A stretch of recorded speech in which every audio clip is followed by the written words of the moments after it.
Welcome dear student, welcome to this video. After root, morphology of flowering plant में root के बाद में आज हमें देखना है स्टेम. ठीक है, स्टेम का हम इंट्रोडक्शन देखेंगे कि स्टेम क्या है, उसके जनरल कैरेक्टरिस्टिक्स क्या है और उनके फंक्शन क्या है. ठीक है ना. स्टेम जो है जैसे कि आपको पता है कि it is the main part of the shoot system, क्योंकि मैंने आपको स्टार्टिंग में ही बताया था कि प्लांट जो है इसकी बॉडी दो बड़े पार्ट्स में या दो बड़े सिस्टम में डिवाइड है. एक जो ज़मीन के नीचे होता है और एक जो ज़मीन के ऊपर होता है.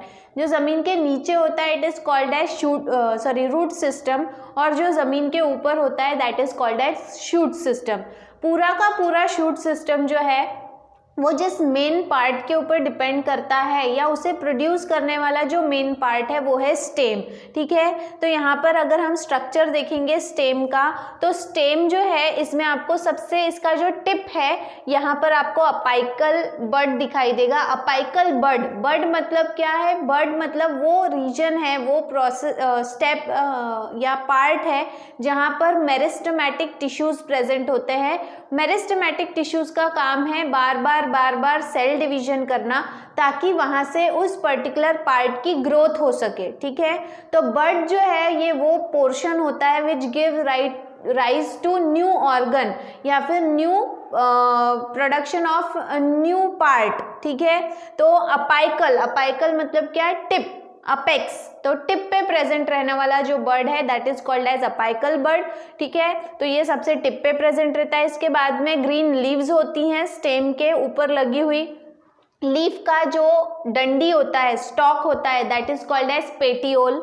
इसके बाद में the whole structure of stem is divided into nodes and internodes. ठीक है, इस तरह से स्टेम होता है और इस पे इस तरह के पार्टीशंस होते हैं. आपने गन्ना देखा होगा या फिर बाम्बू देखा होगा, उस पे इस तरह के लाइनिंग्स होते हैं. ये लाइनिंग्स क्या हैं? These are called as nodes. ठीक है, नोड वो रीजन होता है जहाँ से जनरली न्यू ऑर्गन डेवलप होता है, चाहे फिर वो लीफ हो, ब्रांच हो, फ्रूट हो, फ्लावर हो. Generally node give rise to a new organ. वहीं पर दो नोड के बीच का जो हिस्सा होता है, जो स्पेस होता है that is called as internode. Inter मतलब क्या? बिटवीन, दो नोड के बीच वाला हिस्सा. ठीक है, देन हर एक जो लीफ है वहाँ पे एक एक्साइल पोजिशन होता है.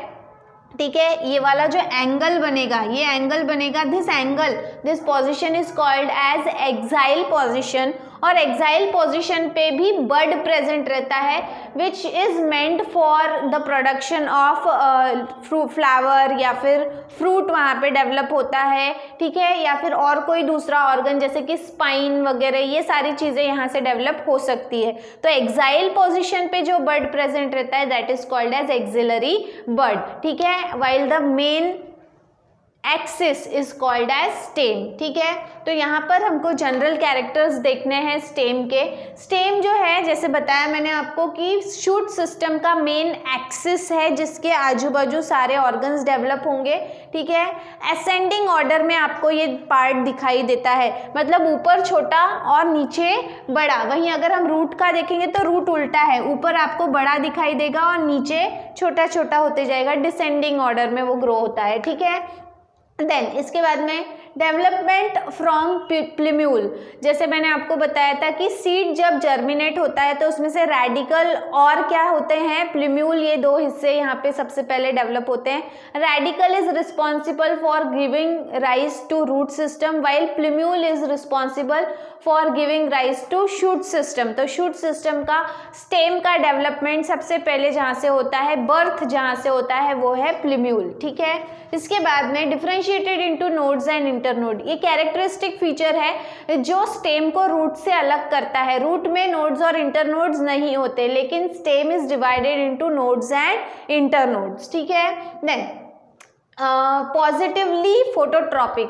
एज वी नो कि जो भी स्टेम है it is green in colour और वो सॉइल के ऊपर सनलाइट के तरफ ग्रो होता है. आपने शायद स्कूल में एक एक्सपेरिमेंट भी पढ़ा होगा कि एक डार्क रूम में एक पॉटेड प्लांट लगाते हैं और एक खिड़की जो है वहाँ वो सिर्फ खिड़की खुली हुई होती है जहाँ से धूप आती है, तो वो प्लांट जो है it get bend towards the sunlight, वो सनलाइट की तरफ बेंड हो जाता है उसका स्टेम। क्यों? क्योंकि इट प्रूव्स दैट कि जो भी स्टेम है it grows towards the light, वो लाइट की तरफ आकर्षित होता है और लाइट की तरफ उसकी ग्रोथ होती है।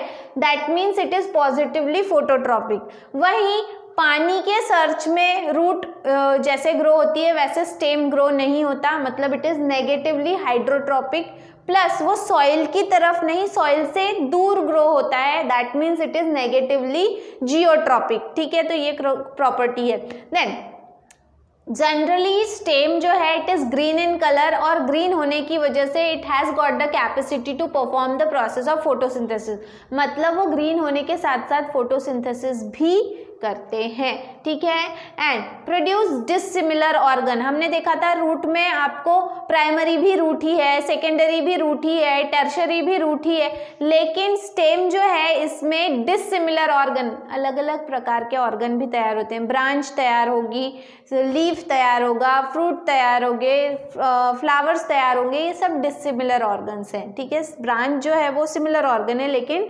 फ्लावर, फ्रूट और लीफ ये जो है ये डिसिमिलर ऑर्गन है। ठीक है, तो these are the what functions characteristics of a typical stem. ठीक है, उसके बाद में फंक्शन, सबसे मेन जो फंक्शन है स्टेम का वो है production and support.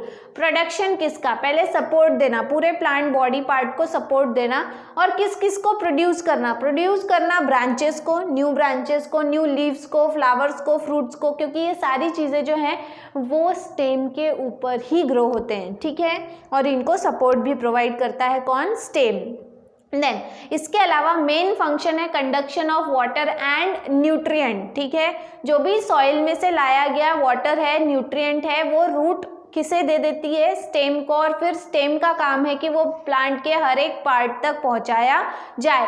Plus leaf जो फूड बनाती है वो लीफ से पूरे प्लांट के बॉडी पार्ट्स तक पहुंचाया जाए, ये भी काम किसका होता है? स्टेम का ही होता है। That mean conduction of water and mineral, इसके अलावा transportation of food material to all parts of the plant body. ठीक है, तो इस तरह से ये जो है स्टेम है, स्टेम स्ट्रक्चरली कैसे दिखता है, उसके जनरल कैरेक्टरिस्टिक्स क्या क्या हैं और उसके मेन फंक्शन क्या क्या हैं, आज हमने इस वीडियो में इतना देखा। इसके बाद में हमें देखना है मॉडिफिकेशंस ऑफ स्टेम, वो हम देखने वाले हैं हमारे नेक्स्ट वीडियो में। तो आज के वीडियो में इतना ही। Till then thank you very much.